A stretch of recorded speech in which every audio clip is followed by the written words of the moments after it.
100% job గ్యారెంటీతో ISTTM business school admissions open.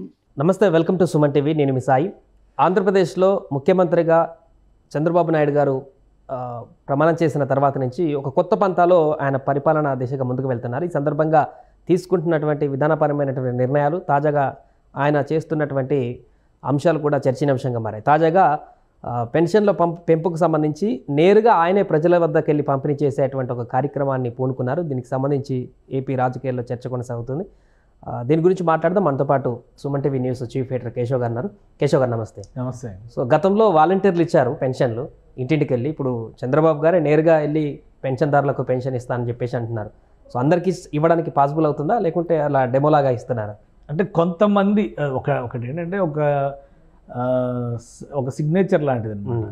ఇప్పుడు చంద్రబాబు నాయుడు గారు ఇచ్చినా, జగన్మోహన్ రెడ్డి గారు ఇచ్చినా ప్రజల డబ్బు అది. అవును. సో అందులో క్లారిటీ ఉండాలి అందరికీ. రెండోది ఏంటంటే చంద్రబాబు నాయుడు గారు ఫస్ట్ నుంచి చెబుతుంది ప్రభుత్వ యంత్రాంగం చేయాల్సినటువంటి పని ప్రభుత్వ యంత్రాంగమే చేయాలి. వాలంటీర్ల వ్యవస్థకి ప్రభుత్వ యంత్రాంగానికి చాలా తేడా ఉంది. ఎలక్షన్స్ టైంలో మనం చూసాం. సో ఎవరైనా ప్రభుత్వ యంత్రాంగంలో భాగస్వాములు అయ్యేవాళ్ళు ప్రజాసేవకులుగా పనిచేయాల్సినటువంటి అవసరం ఉంటుంది, కానీ పార్టీల సేవకులుగా పనిచేయడానికి అవకాశం లేదు, ఆస్కారం లేదు. సో ఇక్కడ చంద్రబాబు నాయుడు గారు ఒక ఇండికేషన్ ఇవ్వాలనుకుంటున్నారు. ఏంటంటే ఎన్నికల హామీగా 7,000 రూపాయలు ఏప్రిల్ నెల నుంచి 3 నెలలు పెండింగ్, ప్లస్ 3,000 నుంచి 4,000కి పెంచినటువంటి పెన్షన్ మొత్తం కలిపితే 7,000 రూపాయలు పెన్షన్దారికి, ఒక పెన్షన్దారికి. ఒక ఇంట్లో 2 పెన్షన్దారులు ఉండొచ్చు, 3 పెన్షన్దారులు ఉండొచ్చు.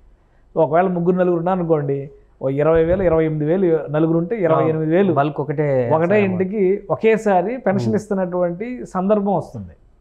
సో ఇది గతంలో ఏ రాష్ట్ర ప్రభుత్వం చేసినటువంటిది కాదు. అలానే పెన్షన్స్ గురించి చంద్రబాబు నాయుడు గారు గతంలో కూడా అనౌన్స్ చేశారు. ఎన్టీ రామారావు గారి టైంలో 20 రూపాయలు, 30 రూపాయల పెన్షన్తో స్టార్ట్ అయింది. ఈయన టైంలోనే 200 రూపాయలకి పెరిగింది. తర్వాత రాజశేఖర రెడ్డి గారు వచ్చిన తర్వాత 200, 400 అయింది. మళ్ళీ దాన్ని 1000 రూపాయలకి చేసే అవకాశం కూడా చంద్రబాబు నాయుడు గారికి వచ్చింది 2014లో. ఆయన దిగిపోయే ముందర మళ్ళీ దాన్ని 2,000 రూపాయలు చేశాడు. సో ఇప్పుడు జగన్మోహన్ రెడ్డి గారు వచ్చినప్పుడు 2,000 నుంచి 3,000, ఆయన దిగిపోయేసరికి 3,000కి వచ్చింది. ఇప్పుడు ఈయన దాన్ని 4,000 చేసి మొత్తం ఒక పెండింగ్ అమౌంట్ మొత్తాన్ని కల్పిస్తున్నారు. ప్లస్ ఎన్నికల్లో కూడా ప్రధానమైనటువంటి ఇన్ఫ్లుయెన్షియల్ ఫ్యాక్టర్గా మేనిఫెస్టోలో కనిపించింది పెన్షన్ అంశం. సో ఆయన ఒక ఇండికేషన్ ఇవ్వాలనుకుంటున్నారు, ప్రజలతోనే ప్రభుత్వం ఉంది అనేటువంటి సంకేతం. గతంలో 95, 96 చంద్రబాబు నాయుడు గారు అధికారంలో ఉన్నప్పుడు ఒక మాట పదే చెప్పేవాళ్ళు, ప్రజల వద్దకే పాలన అని. సో గ్రామ సభలు నిర్వహించి గ్రామాల్లో ఉన్న సమస్యలు నేరుగా తెలుసుకుని మొట్టమొదటిసారిగా ఒక ముఖ్యమంత్రితో నేరుగా సామాన్యుడు మాట్లాడేటువంటి వెసులుబాటు కల్పించింది కూడా చంద్రబాబు నాయుడు గారు. ప్రజల వద్దకే పాలన అని ఎట్లయితే నినాదం ఇచ్చారో, ప్రజలతో ముఖ్యమంత్రి అని చెప్పని ఒక టెలిఫోన్ ప్రోగ్రామ్ని దూరదర్శన్లో స్టార్ట్ చేసి ప్రతి సోమవారం సాయంత్రం 6:30 అయితే ఆయన ఫోన్ లైన్లో ముఖ్యమంత్రి గారు కూర్చుని ఫోన్లో మాట్లాడేవాళ్ళు. సో ఇదంతా అప్పటి తరానికి తెలుసు, ఇప్పుడు జనరేషన్కి అదంతా కొత్తగా ఉండొచ్చు. అట్లాంటి తరహాలోనే ఈరోజు ప్రభుత్వం ఏదైతే భావించిందో ప్రజల్లోకి వెళ్ళేటువంటి క్రమంలో ప్రజల కోసం మేము పనిచేస్తామని సంకేతం ఇవ్వాలనుకున్నారో దాన్ని రాజకీయ నాయకుల ద్వారా, ఇప్పుడు రాజకీయ నాయకులు వేరు, బ్యూరోక్రసీ వేరు. పరిపాలనలో ఉండేటువంటి వాళ్ళందరూ ఒక వ్యవస్థలో ఉంటే, రాజకీయంగా నిర్ణయాధికారంలో వాళ్ళు ఉంటే, దాన్ని అమలు చేసే బాధ్యత మొత్తం కూడా బ్యూరోక్రసీలో ఉంటుంది, అధికార యంత్రాంగంలో ఉంటుంది. సో వాలంటీర్ వ్యవస్థ అటు దానికి కాకుండా ఇటు దీనికి కాకుండా వచ్చినటువంటి ఒక వ్యవస్థ. అది కేవలం రాజకీయ ప్రయోజనాల కోసం. అందుకనే కదా 2 లక్షల మందిని రిక్రూట్ చేస్తే 1,00,000 మంది రిజైన్ చేశారు. సో ఇందులో రాజకీయ ప్రేరేపితమైన రిక్రూట్మెంట్ ప్రక్రియ కూడా అసలు ఇప్పుడు కోర్టులో కేసు ఏముంది, రూల్ ఆఫ్ రిజర్వేషన్ పాటించలేదు అన్నారు. ఈ దేశంలో రాజ్యాంగం ఇచ్చినటువంటి వెసులుబాటు ప్రకారం ప్రభుత్వానికి సంబంధించినటువంటి ఏ కార్యక్రమంలో అయినా కానీ ఉద్యోగిగా లేదా ఆ కార్యక్రమాల్లో బాధ్యత తీసుకునేటువంటి వ్యక్తులను ఎవరినైనా రిక్రూట్ చేస్తే ఖచ్చితంగా రూల్ ఆఫ్ రిజర్వేషన్ పాటించాలి. అంటే అక్కడ SC, ST, BC, మైనారిటీ ఈ ఈక్వేషన్స్ను పాటించాల్సినటువంటి అవసరం ఉంది. ఎలాంటి రిజర్వేషన్స్ లేకుండా 2,30,000 మందిని రిక్రూట్ చేసి పడేశారు. వాళ్ళు ఒక పార్టీ అధికారంలోకి వస్తేనే మేము పనిచేస్తాం, లేదంటే లేదని రాజీనామాలు చేసి రోడ్డు మీద పడ్డారు. సో ఇది ప్రభుత్వ యంత్రాంగాన్ని, నిబద్ధతని శంకించే సందర్భం క్రియేట్ చేసినటువంటి వ్యవస్థ ఇది. సో దీన్ని ఎలా కొనసాగించాలనే దాని మీద అనేక అభ్యంతరాలు ఉన్నాయి, అనేక చర్చలు జరగాల్సినటువంటి అవసరం ఉంది. ప్లస్ చంద్రబాబు నాయుడు గారు ఇంకో మాట కూడా చెప్పారు, నేను 10,000 చేస్తాను, మీ ఉద్యోగాన్ని గౌరవప్రదమైన ఉద్యోగంగా మారుస్తాను అన్నారు. మీరు ఎవరికి బానిసలు కాదు, పాలేరులుగా పనిచేసేందుకు రాలేదు కాబట్టి పార్టీలతో సంబంధం లేకుండా ఒక హుందా అయినటువంటి, గౌరవప్రదమైనటువంటి, ఒక డిగ్రీ చదివినటువంటి యువతకి నేను ఒక మంచి మార్గాన్ని చూపిస్తాను, 10,000 చేస్తాను. కానీ 1,00,000 మంది రిజైన్ చేశారు కదా. ఇప్పుడు మిగతా 1,00,000 మందిని ఏ విధంగా ఉపయోగించుకోవాలి, తర్వాత ఈ సిస్టమ్ని ఏ విధంగా స్ట్రీమ్లైన్ చేయాలి, దీని మీద ఆయన ఫోకస్ పెట్టేదానికి కొంత టైం పడుతుంది. అలానే ప్రతి గ్రామ సచివాలయానికి కూడా ఆల్రెడీ రిక్రూటెడ్ ఎంప్లాయీస్ ఉన్నారు, ప్రభుత్వ ఉద్యోగులు ఉన్నారు.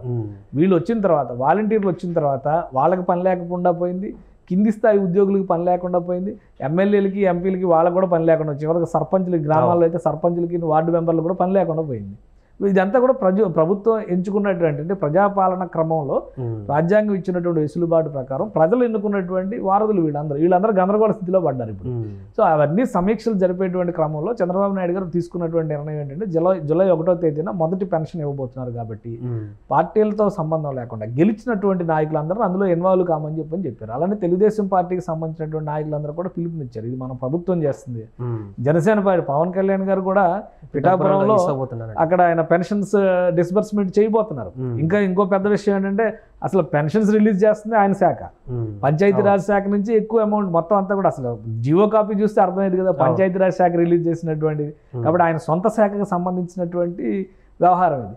సో ఆయన మంగళగిరిలోనేమో లోకేష్ గారు, అక్కడ పిఠాపురంలో ఆయన, ఇంకా ఎమ్మెల్యేలు అందరూ కూడా ఇన్వాల్వ్ అవుతున్నారు.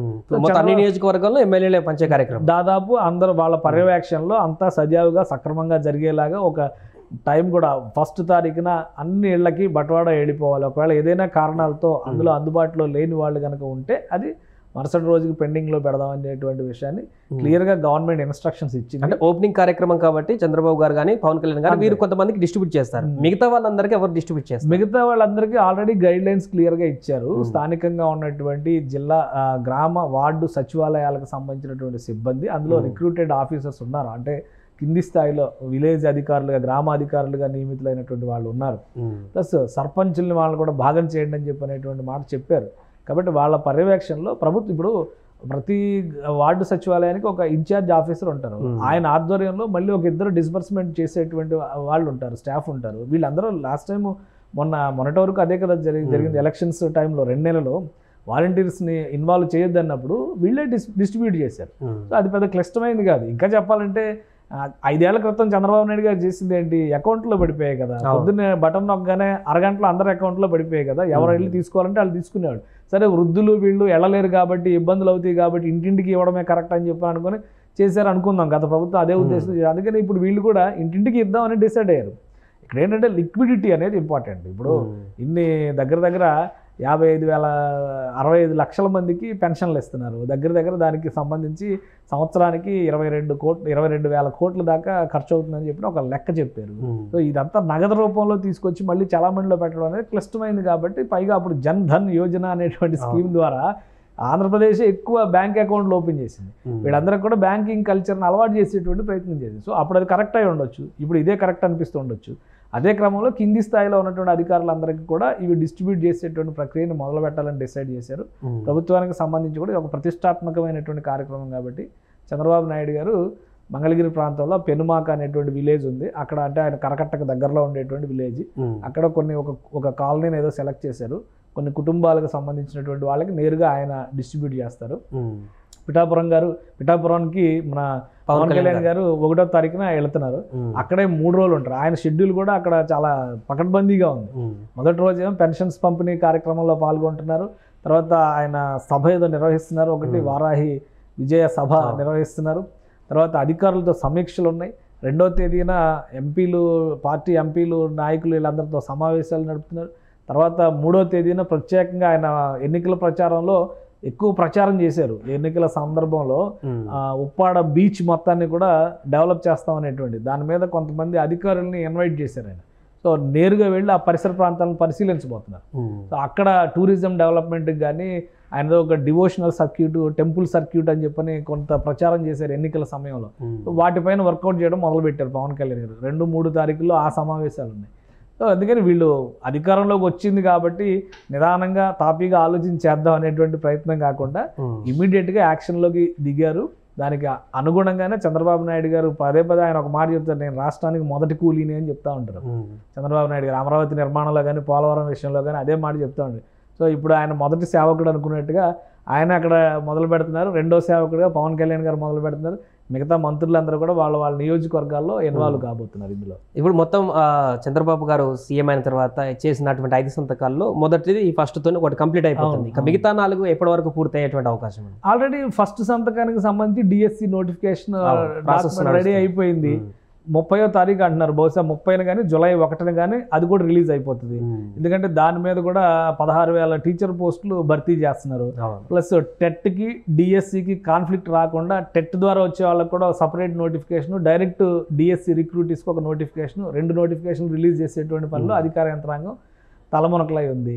సో తర్వాత మిగతా వాటి మీద కూడా ఆయన ప్రాసెస్ మొదలుపెట్టారు. పెన్షన్స్ది కూడా ఇంపార్టెంట్ స్కీమ్ అందులో. సో 1వ తారీఖున అసలు డబ్బులు 1వ తారీఖున ఆయన ఆంధ్రప్రదేశ్ ప్రభుత్వ ఉద్యోగులకి ప్లస్ పెన్షనర్లకి కలిపి ఇవ్వాల్సినటువంటి అమౌంట్ లెక్కేసుకుని చూస్తే దగ్గర 10,000 కోట్లు, 10,500 కోట్ల వరకు నగదు సమీకరించాల్సినటువంటి పరిస్థితి ఉంది.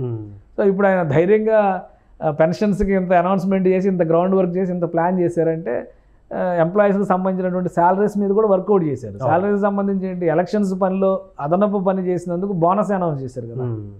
45 రోజులకి రోజుకి 120 రూపాయలు చొప్పున అడిషనల్ బోనస్ అనౌన్స్ చేశారు. అంటే వాళ్ళకి ఇచ్చేటువంటి జీతంతో పాటు బోనస్ ఇచ్చేదానికి నిర్ణయం తీసుకోవడం అంటేనే ఆయన ఒక పకడ్బందీ ప్రణాళికతో ముందుకెళ్తున్నారని చెప్పి అర్థం చేసుకోవచ్చు కదా. కాబట్టి 5 సంతకాలకి సంబంధించి అన్న క్యాంటీన్ల మీద వర్కౌట్ చేశారు. ఆగస్టులో 183 క్యాంటీన్లు ప్రారంభించడానికి దాదాపు 189 కోట్ల రూపాయలు ఖర్చు అవుతుందని చెప్పని ఎస్టిమేషన్ వేశారు. దానికి సంబంధించినటువంటి గ్రౌండ్ వర్క్ మొదలు పెట్టారు. సో ఆల్రెడీ ఉన్నటువంటి క్యాంటీన్లే పాడుపెట్టారు కదా. చాలా చోట్ల తలుపులు ఎత్తుకుపోయి, కిటికీలు ఎత్తుకుపోయి, దానిలో పెట్టినటువంటి ఇన్ఫ్రాస్ట్రక్చర్ ఎత్తుకుపోయి ఉన్నాయి. ఇప్పుడు అవన్నీ కూడా రివిజన్ చేసి 189 కోట్ల రూపాయలు ఖర్చు అవుతుందని చెప్పి అన్నారు. సో దాని మీద ఫోకస్ పెట్టారు. బహుశా ఆగస్టు 15 నుంచి అనుకుంటున్నాను నేను, ఆగస్టు 1 కాకపోయినా ఆగస్టు 15 నుంచి ఆ ప్రాసెస్ మొదలు పెట్టడానికి కావాల్సినటువంటిది 5 రూపాయలకే భోజనం. ప్లస్ ఈసారి కొంచెం భోజనం క్వాలిటీ పెంచడంతో పాటు వెరైటీస్ పెంచాలని, 5 రూపాయల నుంచి 10 రూపాయలకి పెంచాలని కూడా ఇది ఒక ఆలోచన చేస్తున్నట్టుగా తెలుస్తుంది. సో అట్లాంటివి ఏమైనా ఉంటే ఓన్లీ వరి అన్నమే కాకుండా రాగి, జొన్న ఇట్లాంటివి కూడా కొన్ని కాంబినేషన్స్ని అందులో ఇన్వాల్వ్ చేయాలని చెప్పని చూస్తున్నారు. అది కూడా జరుగుతుంది. ఇంకా సంతకాలు పెట్టిన వాటిలో major portions land titling act రద్దు చేసేసారు. దానికి సంబంధించి ఒక క్లారిటీ ఇచ్చారు. అటువైపు పోలవరం, ఇటువైపు అమరావతి రెండింటి మీద వర్క్ మొదలు పెట్టారు. సో అదే ఇవన్నీ కూడా ఏంటంటే ఒక ప్రణాళిక ప్రకారం ముందుకు వెళ్తున్నారు. కూటమిలో సమన్వయం ఉంది కాబట్టి ఎవరి పని వాళ్ళు ప్రణాళిక ప్రకారం ముందుకు తీసుకెళ్తున్నారు. పెన్షన్స్ అనేది ఒక పెనుమార్పు. అది అంత ఆ స్థాయిలో ఇప్పుడు దేశంలో 4,000 రూపాయలు పెన్షన్స్ ఇస్తున్నటువంటి రాష్ట్రం ఏదీ లేదు. తెలంగాణలో కూడా చెప్పారు కానీ ఇంకా అది మొదలు కాలేదు. బట్ ఏంటంటే దేశవ్యాప్తంగా ఒక మోడల్ కింద దీన్ని ఇప్పుడు తీసుకునే అవకాశం ఉంటుంది. ప్రాపర్ డిస్టర్బెన్స్, ఎట్లాంటి డిస్టర్బెన్స్ లేకుండా ప్రాపర్ డిస్ట్రిబ్యూషన్స్ కనుక జరిగితే అది రాష్ట్ర ప్రభుత్వానికి ఒక క్రెడిబుల్ ఇదవుతుంది. కాబట్టి అంత ప్రయారిటీ ఇస్తున్నారు రాష్ట్ర ముఖ్యమంత్రి కానీ ఉప ముఖ్యమంత్రి కానీ. Right sir. సో మొత్తానికి ఆంధ్రప్రదేశ్లో ముఖ్యమంత్రిగా బాధ్యతలు చేపట్టిన తర్వాత సంతకం చేసినటువంటి హామీ మేరకు చంద్రబాబు నాయుడు గారు జూలై 1 నుంచి పెన్షన్లను పంచబోతున్నారు. ఇటు పవన్ కళ్యాణ్ గారు కూడా తన నియోజకవర్గంలో ఉన్నటువంటి పెన్షన్దారులకు పెన్షన్ పంచబోతున్నారు. రాష్ట్ర వ్యాప్తంగా అన్ని నియోజకవర్గాల్లో కూడా అధికారులు పూర్తి స్థాయిలో యొక్క పెన్షన్ స్కీమ్ని లబ్ధిదారులకు అందించేటువంటి విధంగా కార్యాచరణ రూపొందించారు. దీంతో ఒక హామీ పూర్తవుతుంది. దేశంలోనే ఒక బిగ్గెస్ట్ పథకం లబ్ధిదారులకు అందినటువంటి ఒక వెసులుబాటు ఆ రోజు కలగబోతుంది. సుమన్ టీవీలో మీ పర్సనల్ అండ్ బిజినెస్ ప్రమోషన్స్ కోసం కింది నెంబర్కి కాంటాక్ట్ చేయండి.